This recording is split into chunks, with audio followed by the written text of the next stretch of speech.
India did what Pakistan couldn't. How Modi government kept Iran's Chabahar port safe during Israel war. The 12-day Iran-Israel war pushed not just Middle East but Central Asia on the edge.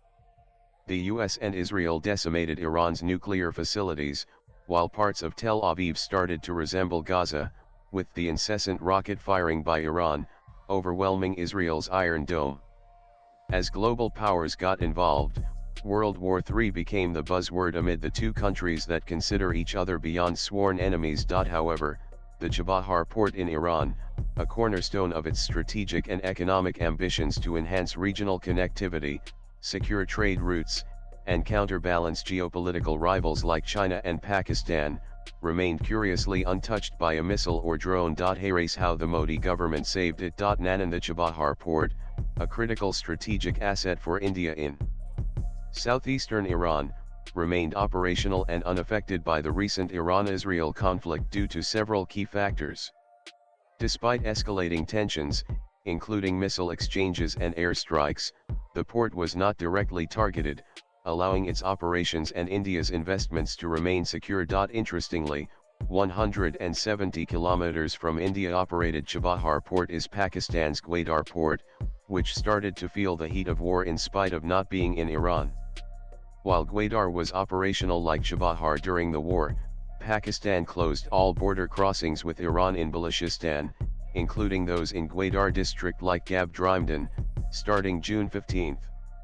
With no smuggled Iranian oil, a prolonged closure could have further strained the port's role as a trade hub.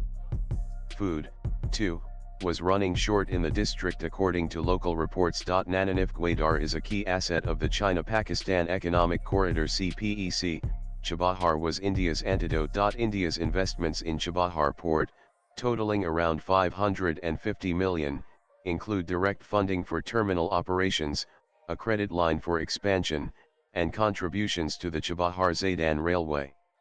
These investments have strengthened India's strategic foothold in the region, enhanced trade connectivity, and countered rival ports like Gwadar. At the peak of the Iran-Israel war, just ahead of Iran contemplating closure of the Strait of Hormuz, the world's most critical oil and gas shipping route, air freight was said to be up by 15 and ocean freight was up by 1,000 USD. Even in that volatile market, Chabahar as a port was functioning like any other day. Nanan. What helped was Modi government's nuanced diplomatic stand, where it did not lean heavily towards Israel, in spite of the large online sentiment, while advocating diplomacy.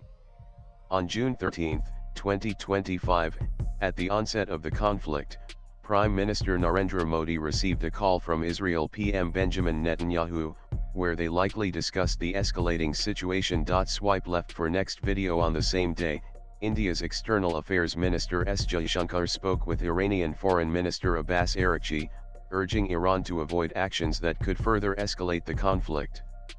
Later, Modi called Iran President Masoud Pezeshkian, advocating for de-escalation. A neutral position, unlike the Russia or US, has its benefits too.